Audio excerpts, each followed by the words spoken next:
Hello, my cute white lilies. Welcome back to my channel.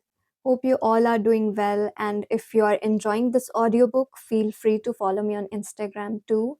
My username is on this screen. I share edits and exciting spoilers related to this story, and I'd love to have you there. So, without any delay, let's get started the next episode of Two Souls Written in Scars.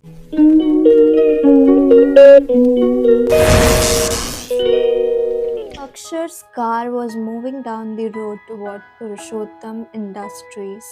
Vidita sat comfortably in the passenger seat. Akshar said, "Thank you so much for today, Bhabhi." "Thank you? For what?" Vidita asked. Akshar replied, "You and Bhai welcomed Trishvi so warmly today. She's a member of our family, Chiku."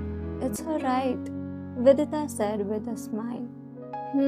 Still thank you," Akshar replied back, but his expressions immediately turned serious as he asked, "Bhabhi, what's happening with the Apexora Pharmaceuticals case? Make sure we win this one. The verdict will come in the next hearing, and I assure you it will be in our favor. All the evidence is against them," Vidita explained. "They can't sell drugs in the name of medicines, and we also have the report proving the high drug content in their medicines, so we are definitely going to win. We need to win this case, Bhabhi. Those medicines are meant for kids, and once they hit the market, stopping their supply will become almost impossible." Akshar tightened his grip on the steering wheel in anger. "Don't worry, that won't happen. No matter how hard Apexora Pharmaceuticals CEO tries, not while we are here. He'll never be able to launch those medicines in the market," Vidita said firmly. "He can't play with innocent children's lives. And my company's name is linked to this case too. If we lose, the company's reputation and shares will also be affected," Akshar said. "I know." Vidita adjusted her hair using the rear view mirror. "But trust me, I've never lost a case, Akshar." A dangerous smile appeared on her face as she said it. Akshar looked at her and smiled as well before asking, "By the way, why did Dad call you to the company?" "No idea. He just said there's some important meeting where my presence is necessary," Vidita replied. "If it's that important, then why didn't Mom go?" Akshar questioned again. "It's not a board meeting. Maybe there's some deal happening with other company," Vidita answered. "Oh," Akshar stopped the car. "We are here. Thank you so much for dropping me," Vidita said as he picked up her handbag from the back seat. "Bhabhi, your presence is needed in this week's base meeting too," Akshar reminded her. "Yeah, Anand told me I'll be there," Vidita replied and stepped out of the car. "Okay, take care," Akshar replied. "Have lunch or Mom will scold you later." Vidita laughed and walked inside the company. Then Akshar's car headed toward Grey Corporation. Meanwhile, the afternoon had slipped into evening. Trishvika had no idea what to do. Kainath had even brought lunch to her room, and ever since Akshar had left, she hadn't stepped out of the room. No one came to see her either. Akshar, Anand, and Vidita weren't home. As for Nirvanji, considering he didn't even behave calmly with Akshar, what could she expect from him? The only one left was Rukmini ji, whose behavior Trishvika actually liked. But since she had stayed in her room the entire day and hadn't gone downstairs even once, a worry began nagging her mind.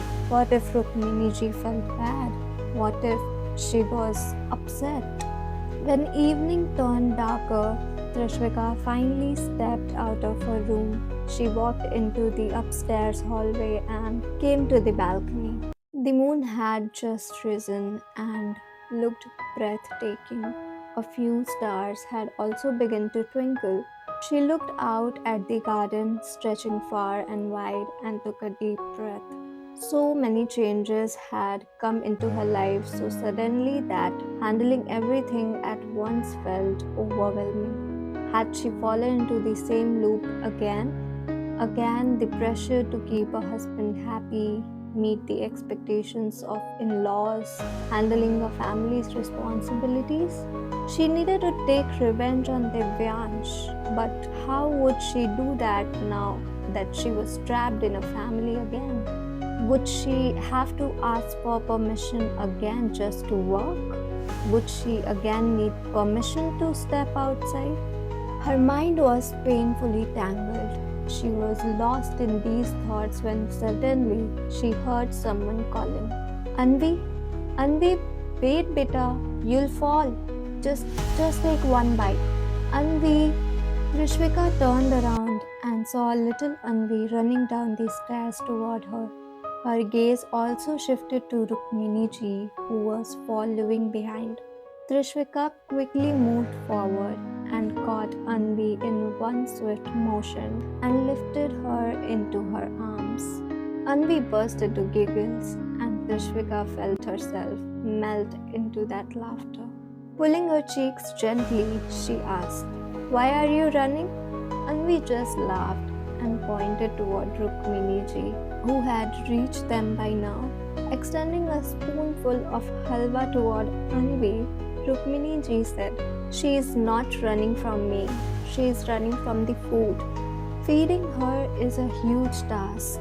Anvi saw the halwa and instantly hid her face in Trishvika's neck.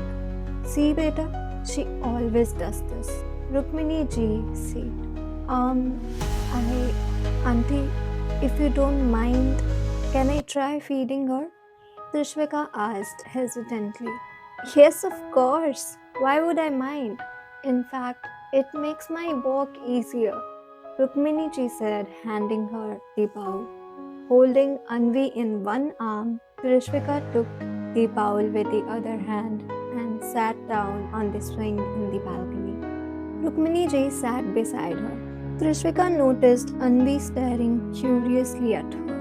She had changed into a blue suit, but her hands still carried the red bridal bangles. Sindoor filled her hairline, and the Mangal Sutra rested at her neck. Smiling, she touched Anvi's cheeks and said, "Will you eat from Chachi's hand, Anvi? If you do, Chachi will bring lots of chocolates for you, okay?" "Chi chi, bird," Anvi giggled, trying to speak. Hearing that, Rukmini ji laughed. "Not chi chi, Anvi, Chachi. Chi chi, bird, sky, sky bird," Anvi said. Just then, feeding her a bite, Trishvika said, "Okay, you can call me bird, but you have to eat this first." Anvi didn't respond, just started playing with the bright red bangles on Trishvika's other hand. They had clearly caught her attention. Admiring her, Rukmini ji said, "Wow, Trishvika, you look so lovely in this suit." "Thank you," Trishvika replied with a soft smile. Rukmini ji continued, "Beta, I had given up hope that Chiku would ever get married, or that a younger daughter-in-law would ever come into this house. But seeing you today, it makes me very happy." Trishvika only smiled and stayed quiet. Rukmini ji chuckled. "Anyway, forget all that. Tell me, what would you like for dinner tonight?" Whatever you all prefer. I don't have any special preferences," Trishvika said. "Whatever is made, I'll eat." Among such gentle conversations, she managed to feed Anvi the entire bowl of halwa. They say people who handle kids patiently have a very calm nature. And when Rukmini ji saw the way Trishvika managed Anvi, she felt genuinely pleased. But one thought still lingered in her mind. She held Trishvika's hand and said, "Beta, Just like Anant and Chiku, Vidita is also mine. She may have come into this house as Anant's wife, but if I ever had a daughter, she would have been like Vidita. I have never thought of her as a daughter-in-law, only as a daughter. I believe I don't have 2 but 3 children. Yeah, Trishvika didn't understand why Rukmini ji was suddenly telling her this, and the confusion showed on her face. Rukmini ji continued gently.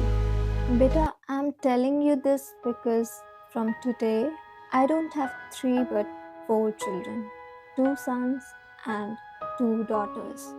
You can call me Ma or Mom too, but if you don't feel comfortable, I won't force you. Whatever you feel is right.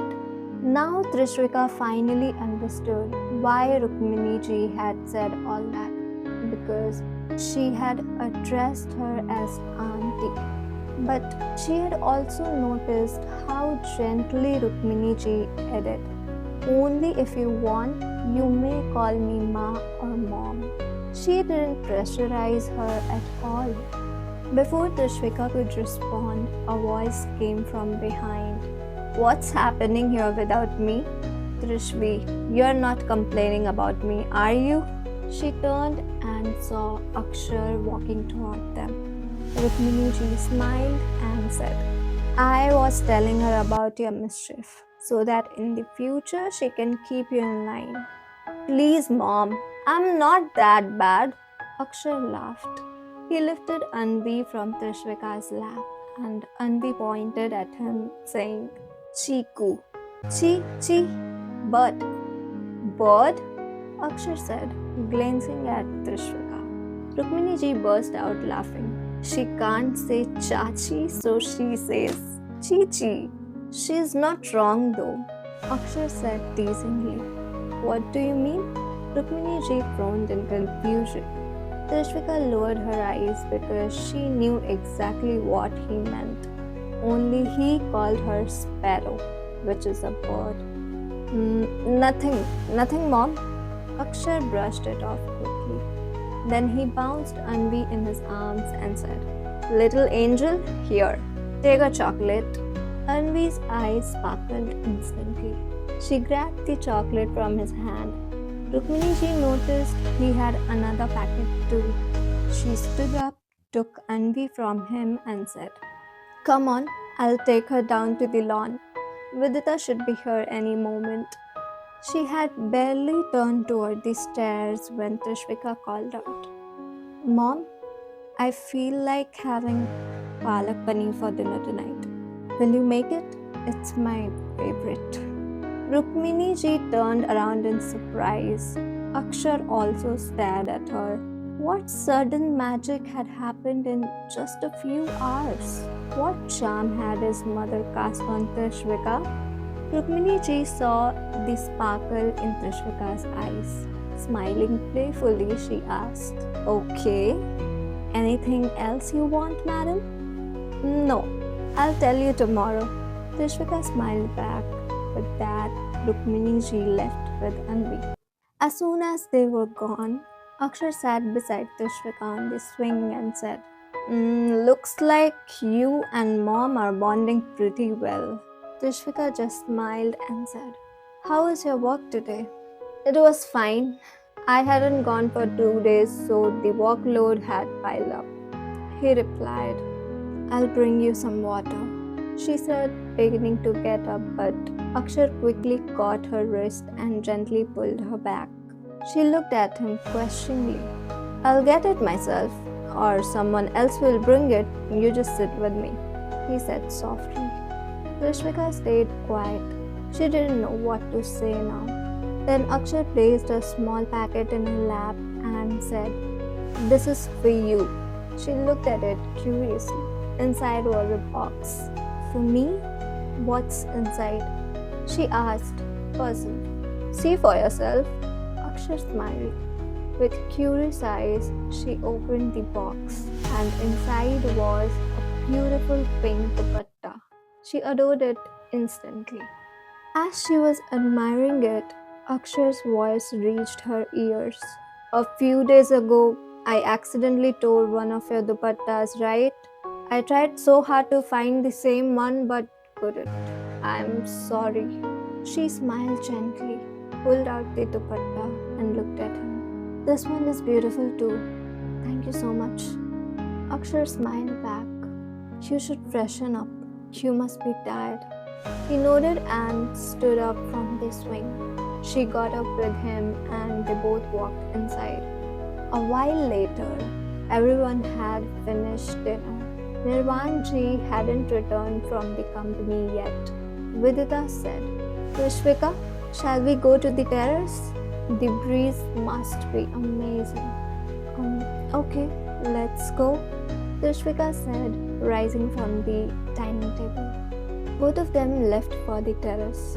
After they left, Akshar turned to Anand and said, Bhai, I need to discuss something with you. Let's talk in the lawn, Anand said while feeding Anvi her last bite. Meanwhile, up on the terrace, Vidita spread her arms wide into the cool breeze and took a deep breath. Watching her, Trishvika smiled. Vidita noticed her gaze and said, a little embarrassed, Don't mind me. After such hectic days, standing on a terrace at night with cool wind feels like a different kind of peace. Home always feels like home, Bhabhi, Trishvika said softly.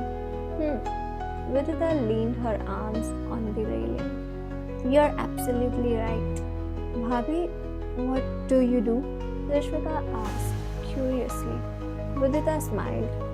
I'm the legal lawyer for Purushottam Industries and for my father's company. Wow, you're really talented, Trishvika said. Thank you. Vidita smiled again and added, I also handle the legal wing of Alpha organization. You're also connected to Alpha organization? Shock spread across Trishvika's face. Vidita laughed lightly. Akshar and Anand started Alpha organization together 6 years ago. They are the founding members, but Dad needed someone to handle Purushottam Industries as well, so one had to take the prime leader's position at Alpha. Anand chose to take the former vice leader's role, so he could also help Dad with the company. Akshar didn't help Dad, Trishvika asked, glancing at the lawn where Anand and Akshar were talking. Vidita followed her gaze and said, Akshar has always had a slightly rebellious nature, and Dad doesn't like that. They love each other deeply, but they never get along. By the time Alpha organization was formed, Akshar had already established Ray Corporation. He couldn't manage 3 places at once, so the brothers split the responsibilities equally. A faint smile touched Trishvika's lips. She changed the topic and asked, Bhabhi, aren't you scared working in that organization? Trishvika, that organization doesn't do anything criminal, Vidita said proudly. It prevents crimes, wants fewer crimes in our country. I agree their ways are unconventional, but they don't harm innocent people, right? So why fear walking on the path of truth? Trishvika nodded. Vidita then asked, Now tell me about you. What do you want to do? Me? I wanted to do an MBA but couldn't. Still, I'm good at finance. I have handled the finances of a company before, Trishvika said. Oh wow! Which company did you work for? Vidita's eyes lit with curiosity. My dad. The words stuck in her throat. She quickly corrected herself. It was a small company. Vidita noticed this but didn't question her. She then saw Anvi fall while walking in the lawn. Trishvika's face instantly filled with worry. But when she looked at Vidita, she was completely relaxed. Then she looked down at the lawn and understood why. Anand had already rushed to Anvi and scooped her up. Akshar joined him and both were calming Anvi together while she was crying. Trishvika noticed the warm smile on Vidita's face as she watched them. She asked, Bhabhi, was yours and Bhaiya's marriage a love marriage? Vidita looked at her and said, No, ours is an arranged marriage.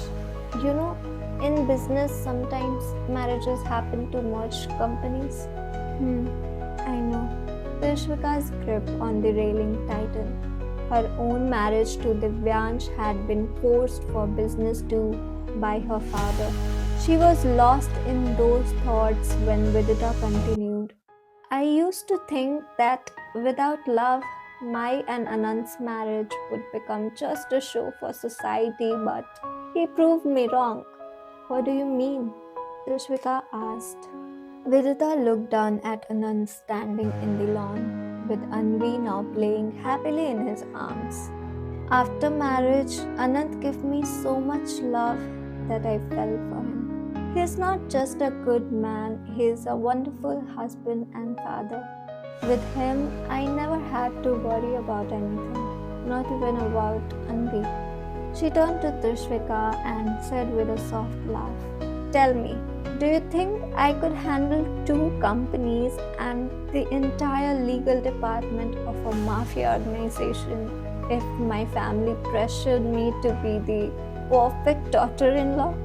Trishvika smiled simply, watching the proud glow in Vidita's eyes. She was genuinely happy, and in that moment, Trishvika realized it's not about whether a marriage is arranged or love.